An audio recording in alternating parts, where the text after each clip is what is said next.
Basically আমরা মধ্যবিত্ত ফ্যামিলির ছেলে। আমরা কোটিপতি না, আমাদের অনেক আছে তাও বলবো না। আমরা হলাম গিয়ে মানে যেভাবে ইনকাম করি সেটার উপর লাইফ মেনটেন করতে হয়। তো একটা স্টেজে আসার পরে আমাদের লাইফ স্টাইলে অনেক চেঞ্জ আসে।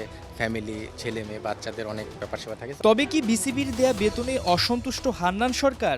সংসার চালাতে খাচ্ছেন হিমশিম, তাই চুক্তির মেয়াদ শেষ হবার আগেই ছাড়লেন নির্বাচকের মতো গুরুত্বপূর্ণ পদ। আর্থিক এখানে আমি আসলে মূল বলবো না, কারণ আর্থিক যদি হতো তাহলে আমি হয়তো নেগোসিয়েশনে জায়গা রাখতাম বোর্ডের সঙ্গে, যে আমি সিলেক্টর হিসেবে কন্টিনিউ করতে চাই, বাট আমাকে এই ধরনের একটা স্যালারি দিতে হবে। আমি তো সেই অপশনটা চিন্তা করিনি।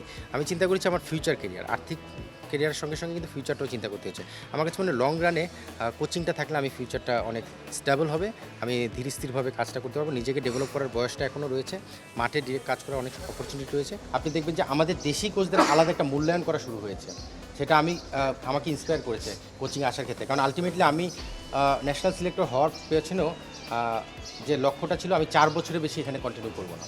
মানে 2 বছর আমাকে এখন কন্ট্রাক্ট হয়েছে 26শে ফেব্রুয়ারি পর্যন্ত, হয়তো আমি 28শে ফেব্রুয়ারি যদি রিনিউ করে ক্রিকেট বোর্ড, সেটা 4 বছর করবে। 4 বছর পরে আমাকে মুভ অন করতে হবে ডিফারেন্ট জায়গায়।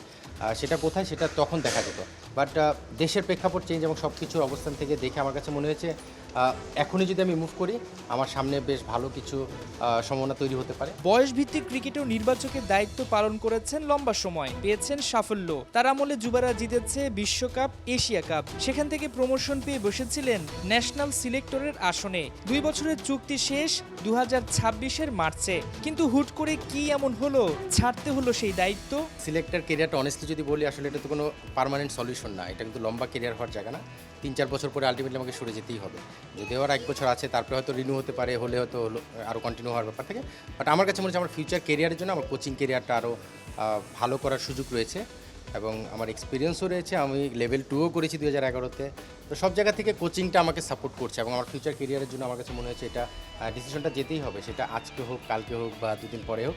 হান্নান সরকারের ভীষণ পরিষ্কার, ভবিষ্যতের কথা চিন্তা করে কোচিংয়ে নিজেকে নিংড়ে দিতে চান। সুযোগ পেলে বিসিবির কোচ হতেও আপত্তি নেই তার, তবে আপাতত ঢাকা প্রিমিয়ার লিগের দিকে নজর রাখছেন।